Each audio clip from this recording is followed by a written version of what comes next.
Magandang gabi po sa ating lahat.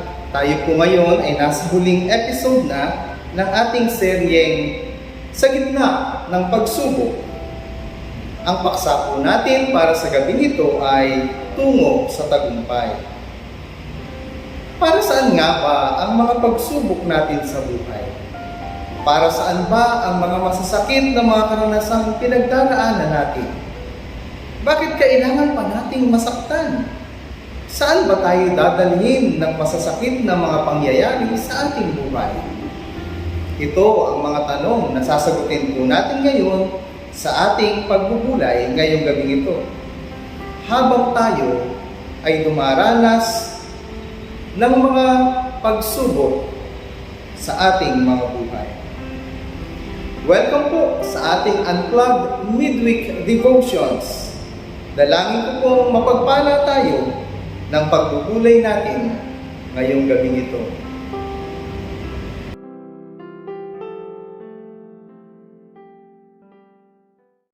Sa gitna ng pagsubok, tungo sa tagumpay. Kung inaakala nating tayo ay immune na sa mga pagsubok dahil nasa panig natin ng Diyos, nagkakamali po tayo. Hindi din po totoo na dahil po tayo ay mga Kristiyano na, ay ang ating mga buhay ay magiging masayang tunay.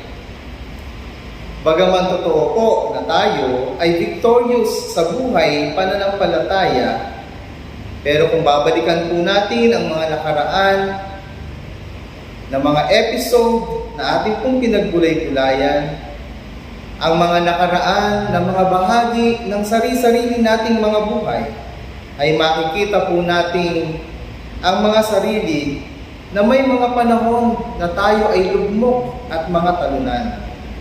Bakit po, Lord? Ilang beses na po ba nating nasambit ang mga tanong na ito? Hindi lang po yan. May mga pagkakataon din po sa buhay natin na kahit alam naman natin na ang layunin ng Diyos at ang hangarin ng Diyos para sa atin, tapos may mga ginagawa pa rin ng mga tao o kaya naman yung mga pangyayari sa buhay natin para tayo ay patuloy na pabagsakin. Ito ang kabuuan ng buhay ni Jose na anak ni Jacob sa Old Testament. Alam niya na siya ay magiging pinuno pero maraming gumagawa sa kanya ng masama para hindi matupad ang layunin ng Diyos sa kanya.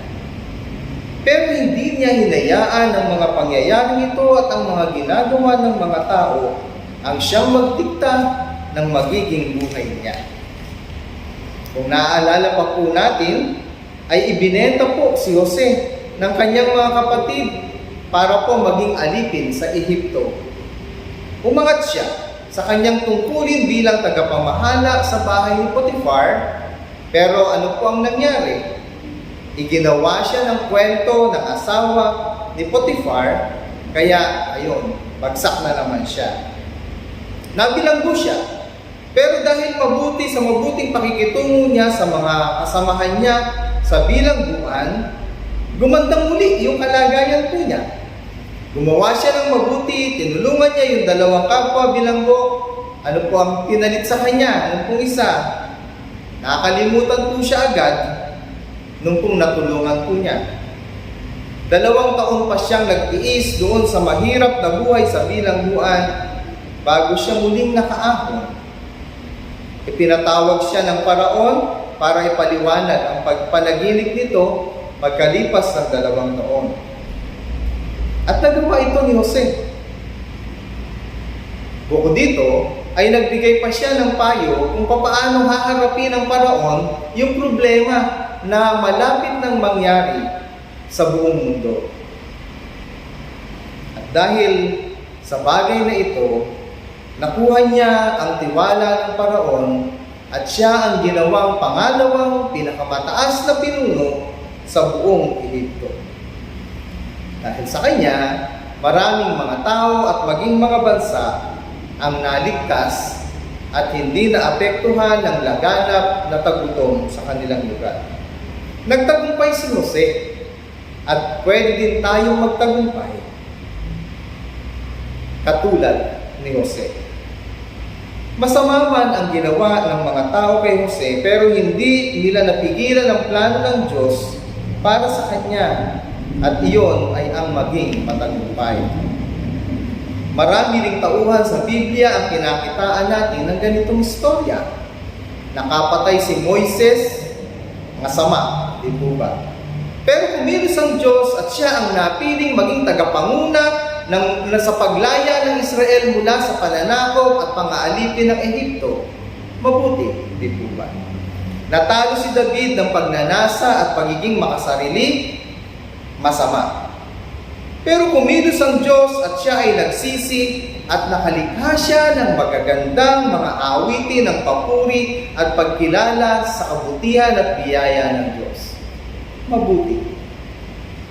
Binihag si Daniel at dinala sa ibang bansa, masama. Kumilos ang Diyos at siya ay naging pinuno, isa sa mga pinuno sa bansang pinagdalhan sa kanya. Hindi po ba? Mabuti. Winasak ang pader ng Jerusalem at nalaman ito ni Nehemias. Masama. Kumilos ang Diyos at muling naitayo ang pader ng Jerusalem sa pangungunan ni Nehemias sa loob ng 52 araw lamang. Mabuti ang ating Panginoong Hesus. Siya ay nagawan ng paraan para maipapako sa krus na para siyang isang kriminal. Masama. Pero kumilos ang Diyos at hindi siya nanatili sa libingan at ngayon ay nag-aalok sa bawat sa atin ng buhay na matagumpay. Mabuti. Napakarami pa ng mga taong ito tauhan sa Biblia at maging sa kasaysayan kung iisa-isahin pa natin ang kanilang mga buhay. Parang natong koro ng isang magandang awitin. Kumilos ang Diyos at siya ay nagtagumpay. Nalagay sila sa mga masasamang kalagayan, kumilos ang Diyos at sila ay nakaligtas. Nalagay sila sa masasakit na mga karanasan, kumilos ang Diyos at nakalampas sila sa pagsubok sa kanilang buhay. Balikan po natin ngayon si Jose. Bagaman sa Diyos ang lahat ng karangalan sa kanyang mga tagumpay, hindi naman din po siguro tama na hindi natin bigyan ng credit si Jose kung paano po ba siya naging matagumpay. Una, naniwala si Jose sa layunin ng Diyos sa kanyang buhay.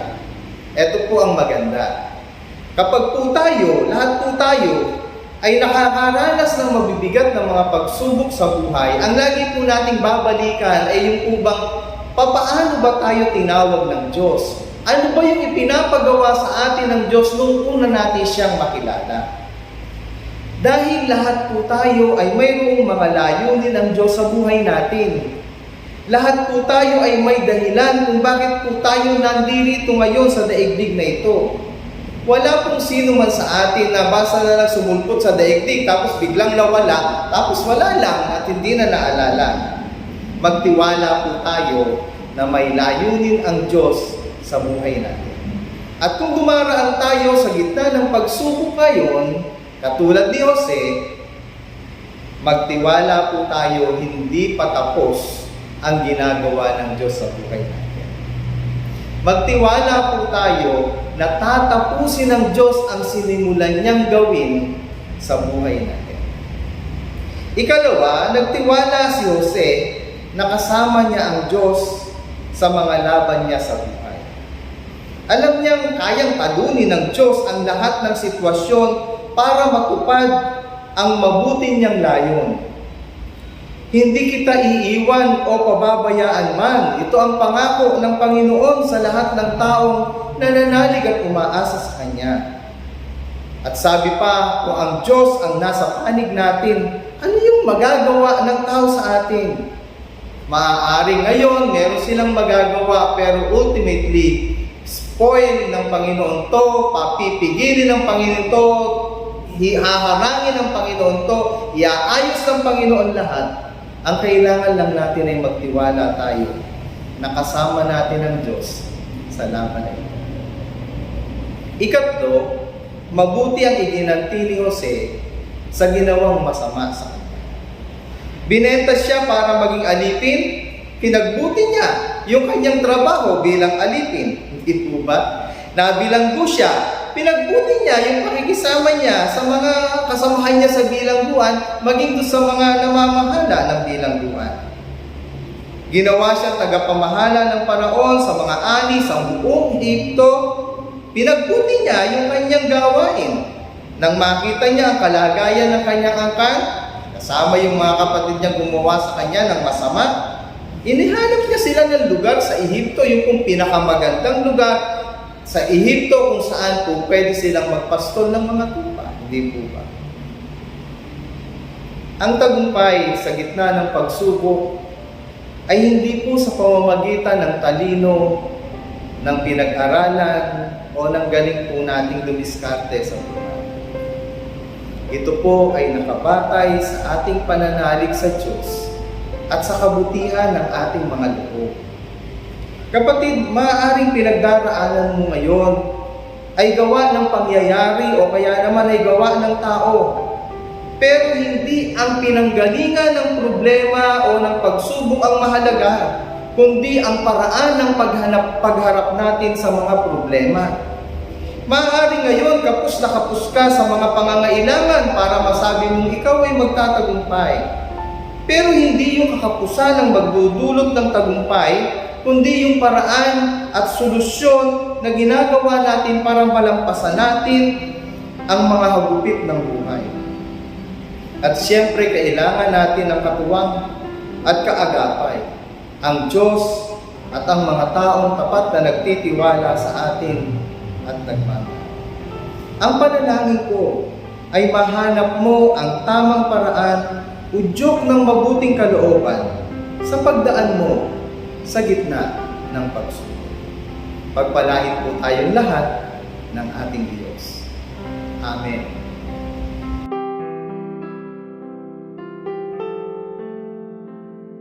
Mga minamahal na mga kapatid, kung sakali pong kayo ay pinagpala ng ating pong programa, Unplugged Midweek Devotions, nais po namin kayong anyayahan na maglagay po kayo ng mga comments, kung ano po yung gusto nyong sabihin, tungkol po doon po sa ating pong mga napagbulay-bulayan ngayon.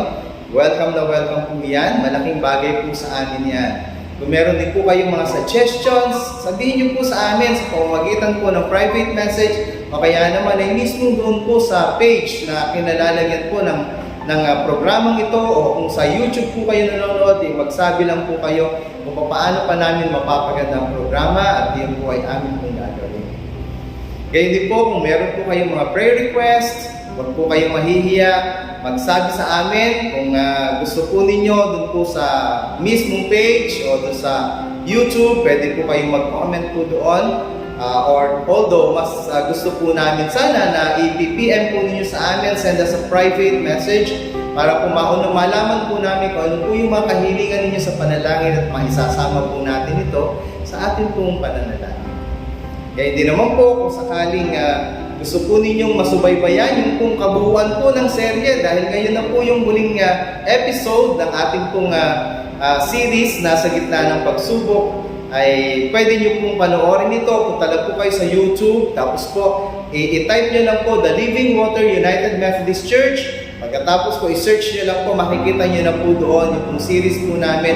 8 video presentations po ito na pwede nyo pong panoorin simula po doon sa introduction hanggang doon po sa episode 1 hanggang episode 7. Pwede nyo pong panoorin ng isang diretsyo. Pwede nyo pong i-share ito sa iba.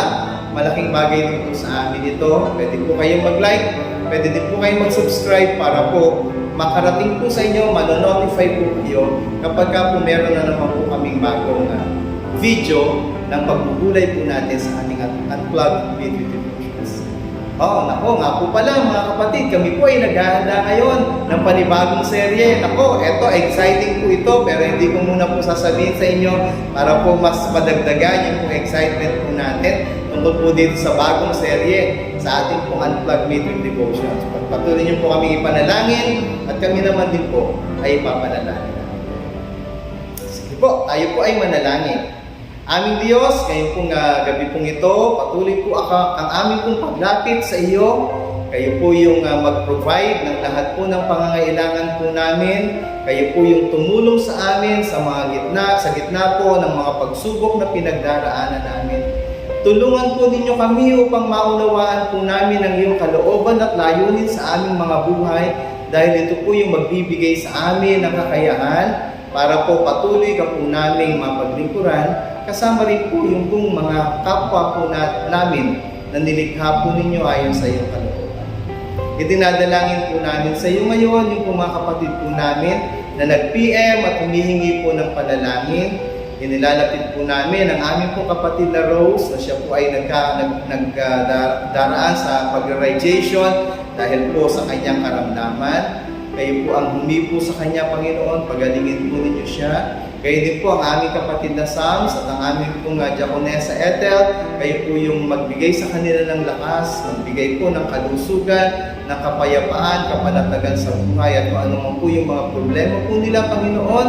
Pauwiin po ninyo ito, ayusin po ninyo, alisin po ninyo yung mga balakid kung bakit po hindi po sila nagiging maligaya, kung bakit po hindi po sila lubusang makapaglingkod po sa inyo.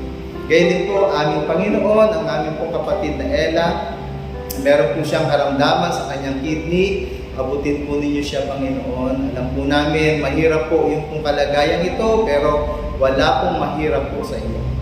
Ikaw po yung tutulong sa bawat sasama. Kaya din po ang kapatid na Francisco Simos, kayo po yung magbigay sa kanya ng lakas ng kalooban upang harapin ang mga pagsubok sa kanyang buhay. Nawa po ay makarating sa kanya ang aming pong pananalangin na ito, ang video presentations po na aming pong inihahanda tungkol po sa mga pagsubok sa buhay upang magbigay po sa kanya ng lakas sa patuloy pong pamumuhay sa daigdig niya. Dinadalangin din po namin sa iyo ang iba pa po naming mga kapatid na nagpaabot po ng kanilang mga prayer requests. Yung pong kapatid po namin na mayroon po siyang suliranin sa kanyang mga anak. Tulungan po ninyo, Panginoon. Abutin po niyo sila. Maunawaan po nawa nila, Panginoon. Yung pong kalooban po ninyo at makilala ka po nawa ng mga anak na ito at tanggapin ka bilang Panginoon at tagapagligtas. Kaya din po, Panginoon, yung po isang kapatid namin na namang problema sa kanyang mahal sa buhay. Kayo po ang tumulong, kayo po ang kumilos sa kanilang mga puso upang maiayos po ang anumang pong hindi pagkakaunawaan. Kayo din po ang Living Water United Methodist Church ay pinag-pray po namin. Kayo po yung manguna sa amin, Panginoon. Pagpalain po ninyo ang church na ito at maging pagpapala din po naman kami sa mga naaabot po. Kami po ay umaasa sa patuloy po ninyong pagkalinga, pagsubaybay, mag-iingat sa amin sa gitna ng mga pagsubok na aming pinagdaraanan hanggang sa kami ay makarating sa aming mga alang-alang sa pangalan